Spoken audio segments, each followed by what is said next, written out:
நான் ஒரு 10 நாட்களுக்கு முன்னால் குழந்தைகளை என்னோட first year second year final year படிச்ச +1 +2 படிச்ச ஒரு குரூப் ஆஃப் ஸ்டூடெண்ட்ஸ் நான் சந்திச்சேன். என்னுடைய ஃப்ரெண்ட்ஸை சந்திச்சேன். எனக்கு என்ன கிரக நிலைன்னு தெரியல. 10 நாளுக்கு முன்னால ஒரு 7 பேரை சந்திச்சேங்க.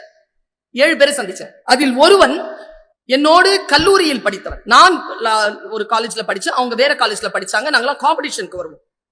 அந்த நேரத்துல திடீர்னு எனக்கு ஒரு போன், பர்வீன் உங்களோட பேச்சை கேட்ட ரொம்ப நல்லா இருந்தது, எனக்கு ஞாபகம் இருக்கு. ஐயோ 30 வருஷத்துக்கு முன்னால. ஆமா இல்ல, நீங்க தானா? ஆமா நான் தான். எங்க இருக்கிறீங்க? திருச்சி போயிட்டு ராத்திரி 10:45 ஃபிளைட், வீட்டுக்கு வந்துட்டு இருக்கிறேன். எத்தனை மணிக்கு வந்து சேருவீங்க? 11:30க்கு வரும். எப்படி போவீங்க? வண்டி சொல்லி இருக்கேன். வண்டி வேணான்னு சொல்லுங்க, நான் வந்து கூட்டிட்டு போய் உங்களை வீட்டுல விடுறேன். எதுக்கு உங்களுக்கு? இல்ல நான் வரேன், இப்பதான் உங்க பேச்சை கேட்ட உங்களை பார்க்கணும்னு நான் வரேன்.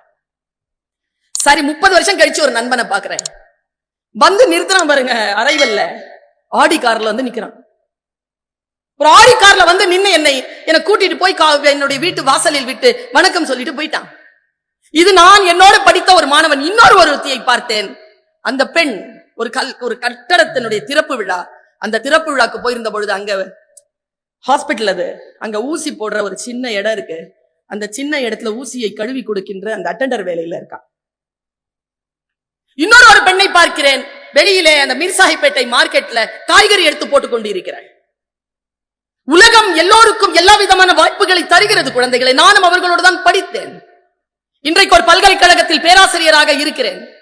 31 நாடுகளுக்கு மேல் பயணம் செய்தபடி இருக்கிறேன். என் வாழ்க்கையில் சில விஷயங்களை நான் சாதித்திருக்கிறேன் என்று சொன்னால் வாய்ப்புகளை சரியாக நான் பயன்படுத்தி கொண்டேன் என்பது தவிர்த்து வேறு எந்த சத்தியமும் இதில் கிடையாது. எல்லோருக்கும் வாழ்க்கை வாய்ப்புகளை தருகிறது. அந்த வாய்ப்புகளை எப்படி பயன்படுத்த போகிறீர்கள்? இதோ நான் பேசுறதுக்காக வந்திருந்தேன். ஒரு பஞ்ச் ஆஃப் ஸ்டூடெண்ட்ஸ், ஒரு 15 பேர் போயிட்டான் வெளியில. நான் பின்னால பார்த்தேன், போயிட்டாங்க. சரி, அவ்வளவு சீக்கிரம் போய் என்ன பண்ணிட போறே நீ? இந்த 20 நிமிஷத்துல என்ன சாதிக்க போற? இதோ பர்வீன் சுல்தானா பேசிக் கொண்டிருக்கிறேன். உன் வாழ்க்கையில் மாற்றம் நிகழக்கூடிய ஏதோ ஒரு சொல்லை என்னுடைய வாய் உச்சரித்து விடாதா? அதை உட்கார்ந்து அதை முழுமையாக கேட்டுக்கொண்டு போகிறதுக்கான அந்த சூழலை குழந்தைகளை ஏற்படுத்திக் கொள்ளுங்கள். எவ்வளவு பெரிய கனவாக இருந்தாலும் அந்த கனவை எட்டுவதற்கான ஒரே வழி என்ன தெரியுமா? Go with the flow. இந்த வயதில் சில விஷயங்களை செய், சில விஷயங்களை செய்யாது.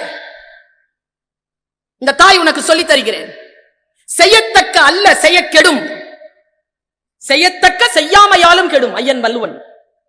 எதை செய்யக்கூடாதோ அதை செய்யாத, கெட்டுடும். எது செய்யணுமோ அதை செய்யாம இருந்தாலும் கெட்டுடும். எதை செய்யணுமோ அதை செய், எது செய்யக்கூடாது அதை செய்யாத. ரொம்ப நீங்க 10 பேரும் காதை முடிக்கோங்க, பிள்ளைங்கிட்ட மட்டும் பேச போறேன். இந்த வயசுல ஹார்மோன் சிலது சுரக்கும், சரியா? தப்பில்லை. சுரக்கலன்னா தான் டாக்டர் கிட்ட போகும், சுரந்தா தப்பில்லை. இந்த வயது அப்படித்தான். ஆனா இந்த தாய் ஒரே ஒரு அட்வைஸ் கொடுக்கிறேன்.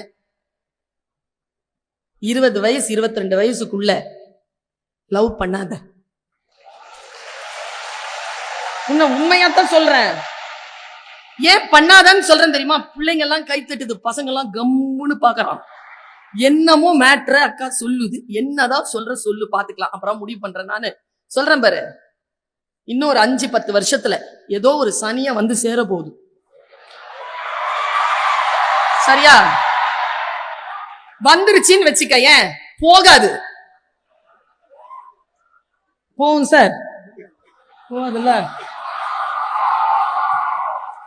நல்லா தெரிஞ்சுக்கோ, போகாது. அதனால நாமளா தேடி போகாம அதுவா வந்து சேர்ற வரைக்கும் கொஞ்சம் வெயிட் பண்ணு. இந்த 10 வருஷத்துல நீ யார் என்பதனை இந்த உலகத்திற்கு ஆக்கப்பூர்வமாக சாதிப்பதற்காக இந்த எனர்ஜியை பயன்படுத்து. இந்த எனர்ஜியை நீ பயன்படுத்துறதுக்கு இன்னொரு ஒரு விஷயமும் சொல்றேன். லவ் பண்ணக்கூடாதுன்னு சொன்னேன்ல, அதை விட முக்கியமான விஷயத்த சொல்லிட்டு போறேன். லவ் பண்ற பக்கத்துல உட்காராத, அது வாழ்க்கையை நாசம் பண்ணிடும். ஒரே விஷயத்தையே சொல்லி சொல்லி காது அருந்து ரத்தம் வழிஞ்சிட்டே இருக்கும். ஒரே விஷயத்த காலையிலன்னு சொல்லிக்கிட்டே இருப்பான். நான் என்ன பண்ணுவேன்றதை மட்டும் சொல்லிடுறேன். உங்க வயசுல இருந்து பாதுகாப்பா பொழைச்சி வர்றதுக்கு சொல்றேன். என்ன மாதிரி யாரும் சொல்லி தர மாட்டாங்க. நான் சொல்றேன் பாரு, நான் வந்து காலேஜ்ல வெளியில காம்படிஷன் எல்லாம் போயிட்டு விளையாடிட்டு நேரா கிளாஸ்க்குள்ள வந்தேன்னா எங்க ஹெச்ஓடி பாப்பாங்க. என்ன அப்படின்பா, கிளாஸ் வா அப்படின்பா. அவங்க வான்னு கூப்பிட்டதே ஸ்ட்ரெஸ் ஆயிடும் எனக்கு. எவ்வளவு சாதிச்சுட்டு வர, இப்படி பண்றாங்க, ஃபெயில் ஆகுறது இல்ல. 55க்கு மேல வாங்கிடுவேன் மார்க்கு. ஏன் இந்த அம்மா என்ன கடிச்சு இப்படி கொதறதுன்ட்டு நேரம் ஸ்ட்ரெஸ் பஸ்டருக்கு ஒண்ணு பார்ப்பேன். உள்ள பார்த்தா ஒரு 3 தலை தெரியும். அது லவ் பண்ற பொண்ணு. பக்கத்துல போவேன், ஏய் எந்திரி அப்படின்னா நான் பக்கத்துல இருக்கிறவன் நகர்ந்துருவா. அவ பக்கத்துல உட்காருவேன், என்னடி ஆச்சு, அவ்வளவுதான். 15 மினிட்ஸ் பயங்கர என்டர்டெயின்மெண்டா இருக்கும் எனக்கு. நல்லா அதை கேட்டுட்டு அப்படின்ட்டு முன்னால போய் உட்காந்துட்டு கிளாஸ் கவனிச்சிருவேன். இதை ஏன் உங்களுக்கு சொல்றேன் தெரியுமா? உங்களுடைய காதலாகட்டும், உங்களுடைய வலியாகட்டும், அடுத்தவர்களுக்கு அது ஒரு செய்தியும் ஒரு ஸ்ட்ரெஸ் பஸ்டர் தானே தவிர உங்களுக்காக காதுகளோ உங்களுக்காக தோள்களோ இந்த உலகத்தில் இல்லவே இல்லை என்பதனை மட்டும் புரிந்து கொள். போர் வீரனாக புறப்படு வாழ்க்கையை சந்திக்க. போர் வீரன் இவனவா அவனவா, வாழ்க்கையை சந்திக்கின்ற பொழுது மட்டும் என் குழந்தையே மிக நேர்மையாக இந்த வாழ்க்கையை சந்தி.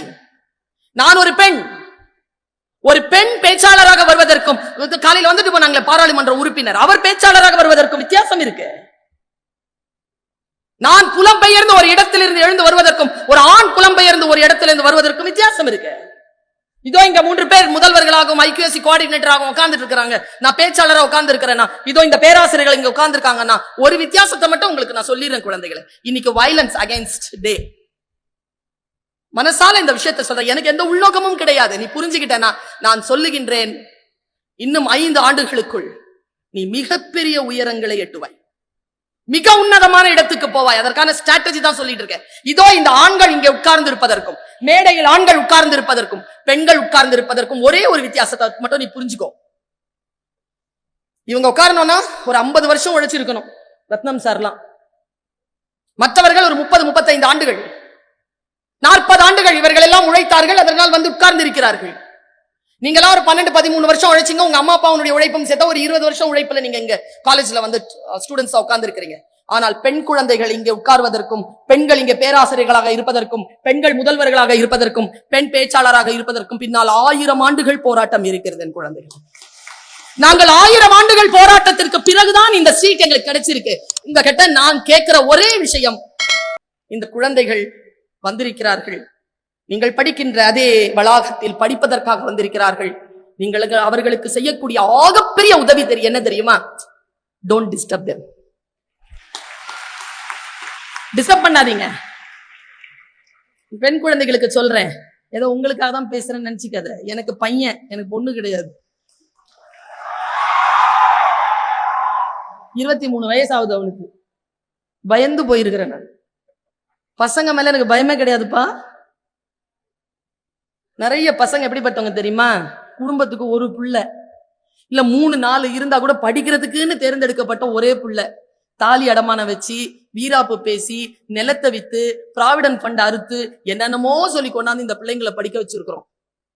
இவங்களுக்கு நீங்க செய்யற மிகப்பெரிய உதவி என்ன தெரியுமா? இப்போ கிளாஸ்ல நான் நிறைய பேரை பார்த்திருக்கேன். ஃபர்ஸ்ட் மார்க் வாங்குற பசங்க இருக்காங்கல்ல, அவங்களுக்கும் எனக்கும் ஆகாது. கைத்தட்டி காட்டி கொடுக்காத. அவ கை தட்டலாமா வேணாமான்னு பக்கத்துல பக்கத்துல ஃபர்ஸ்ட் ரேங்க் வாங்குற பொண்ணு அமைதியா. உங்களுக்கு பிடிக்குமான்னு எனக்கு தெரியல, எனக்கு சுத்தமா ஆகாது எனக்கு. ஏன்னா எப்ப கேட்டாலும் ஒன்னும் படிக்கலப்பா அம்மா, ஒன்னும் படிக்காம நீ பாஸ் பண்ணிடுவியா? அதுலயும் அவனுடைய ஆட்டிடியூட் எல்லாம் கவனிச்சு பாருங்களேன். கிளாஸ்ல டீச்சர் வராத நேரத்துல போய் ஸ்டாஃப் ரூம்ல போய் டீச்சரை கூட்டிட்டு வருவான். கலாட்டாவே பண்ண மாட்டான், சைலண்டா இருப்பான். நான் ஒன்னு சொல்லட்டுமா? இங்க ஏதாவது பிரைஸ் கொடுக்குறாங்களா? 100% அட்டெண்டன்ஸ் சர்டிபிகேட் கொடுக்குறீங்களா சார்? கொடுக்குறீங்களா மேடம்? அதான் வாங்க வேண்டிய அவசியம் கிடையாது.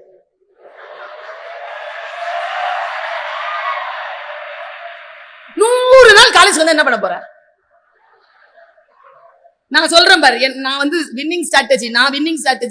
வின்னிங் ஸ்ட்ராட்டஜியை சொல்லிட்டு போயிடுறேன். நான் யாருக்குமே பயப்படுறது இல்லை. ஏனென்றால் பெறுவதற்கும் இழப்பதற்கும் என் வாழ்க்கையில் ஒன்றும் கிடையாது. சுயமரியாதைக்காரி நான், சுயமரியாதையோடு வாழ்பவள் நான். திபுஷேஸ் அண்ணன் கூட ஏதோ ஒன்று சொன்னார், அதற்கு நான் சரியாக அவருக்கு பதில் சொன்னேன். நல்லா தெரிஞ்சுக்கோங்க, வாழ்க்கையில 100 நாளும் காலேஜுக்கே வந்துட்டு போக வேண்டிய அவசியம் கிடையாது. 90 நாள் வாங்க போதும். 90 நாள் வா. இந்த 10 நாள் காது குத்துக்கு போ, கல்யாணத்துக்கு போ, சாவுக்கு போ, வீட்டை பார்த்துக்க, அம்மா அப்பாவை பார்த்துக்க, ஒரு படம் பார்க்க போ, கூட ஃப்ரெண்ட்ஸோட இரு, கொஞ்சம் ஜாலியா அப்படி இப்படின்னு போயிட்டு ஒரு 10 நாள் தப்பில்லை. ஏன்னா நீ எப்படியும் அப்படி பண்ணிட போறதில்லை. நான் 2-3 பேருக்காக தான் அதை பேசிட்டு இருக்கிறேன். இங்க பாருங்க, இந்த வயதில் இந்த தாய் சொல்லுகின்ற விஷயத்தை நீ எழுதி வைத்துக்கொள். 17 வயது முதல் 25 வயது வரை நீ எதை செய்வாயோ வாழ்க்கை முழுவதும் அதைத்தான் செய்வாய். 17 வயது முதல் 25 வயதிற்குள் நீ என்னவாக வேண்டும் என்பதனை முடிவு செய். கல்லூரிக்கு வந்திருக்கிறாய் என்று சொன்னால் கல்லூரியிலிருந்து வெளியேறுகின்ற இந்த 3 ஆண்டுகள் நீ யார் என்பதனை அடையாளம் கண்டு கொண்டு வெளியேறு. நீ யார் என்கின்ற அடையாளத்தை உனக்கு தரக்கூடிய மாபெரும் வாய்ப்பு இந்த கல்லூரியில் இருக்கிறது. என் பேச்சை கொஞ்சம் கவனமாக கேள். வாழ்க்கையில் உன்னை கடந்து போய்விடாமல் உனக்குள் நுழையக்கூடிய ஏதோ ஒரு சொல் உன்னை தேடிக்கொண்டிருக்கிறது. அது உன்னை கடந்து போகாதபடிக்கு நீ விழிப்புணர்வோடு இருந்தால் அது உன்னை வந்து சேரும். வாழ்க்கை என்பது மறுபடியும் மறுபடியும் வாய்ப்பை தராது. வாழ்க்கை என்பது இளமை பருவத்தில் கிடைப்பது போல் முதிய பருவத்தில் வாய்த்து விடுவதில்லை. யார் வேண்டுமானாலும் படிக்கலாம். ஆனால் உங்களிடத்தில் இருக்கக்கூடிய ஏதோ ஒன்று இந்த மேடையில் இருக்கக்கூடியவர்களிடத்தில் இல்லை. என் குழந்தைகளை நீங்கள் எழுதி வைத்துக் கொள்ளுங்கள். நான் சொல்லுவது உங்களிடத்தில் இயற்கை கொடுத்திருக்கக்கூடிய மாபெரும் வரத்தை நான் சொல்லுகிறேன். அதற்கு பெயர்தான் இளமை. உங்களிடத்தில் இளமை இருக்கிறது. மேடையில் இருக்கக்கூடியவர்களிடத்தில் அது இல்லை. அது கடந்து போய் இருக்கிறார்கள். இப்படி சொல்லுகிறேன். நான் என்னுடைய Facebookல கூட எழுதினேன். இளமை என்பது மை நிரம்பிய பேனா, எழுத தெரியவில்லை. முதுமை என்பது எழுத தெரிந்த பேனா, மை இல்லை. பல பேர் வெட்கித்து தலைகுனிகிறார்கள். உங்களிடத்தில் இருக்கக்கூடிய அந்த இளமையை எப்படி பயன்படுத்த போகிறீர்கள் என்பதுதான்